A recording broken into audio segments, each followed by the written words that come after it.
ঠাকুর শ্রীরামকৃষ্ণ বলছেন, ভক্তিই সার। তার নাম গুণকীর্তন সর্বদা করতে করতে ভক্তিলাভ হয়।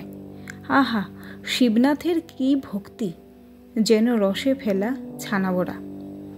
এরকম মনে করা ভালো নয় যে আমার ধর্মই ঠিক আর অন্য সকলের ধর্ম ভুল। সব পথ দিয়েই তাকে পাওয়া যায়। আন্তরিক বেকুলতা থাকলেই হলো। অনন্ত পথ, অনন্ত মত। দেখো, ঈশ্বরকে দেখা যায়। অবান্নন সগোচর বেদে বলেছে, এর মানে বিষয়াসক্ত মনের অগোচর।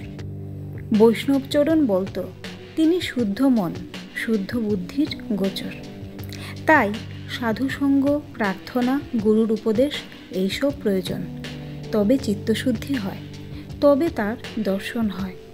ঘোলা জলে নির্মলি ফেললে পরিষ্কার হয়, তখন মুখ দেখা যায়। ময়লা আরশিতেও মুখ দেখা যায় না। চিত্তশুদ্ধির পর ভক্তিলাভ করলে তবে তার কৃপায় তার দর্শন হয়। দর্শনের পর আদেশ পেলে তবে লোকশিক্ষা দেওয়া যায়। আগে থাকতে লেকচার দেওয়া ভালো নয়। একটা গান আছে, ভাবছ কি মন একলা বসে, অনুরাগ বিনে কি চাঁদ গোড় মিলে। মন্দিরে তোর নাইকো মাধব, পদ শাঁখ ফুকে তুই করলি গোল। তাই চামচিকে 11 জনা, দিবানিশি দিচ্ছে থানা।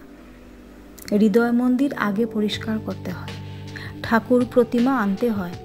পূজার আয়োজন করতে হয়। কোনো আয়োজন নাই, ভো ভো করে শাঁখ বাজানো, তাতে কি হবে? জয়তু শ্রী রামকৃষ্ণ।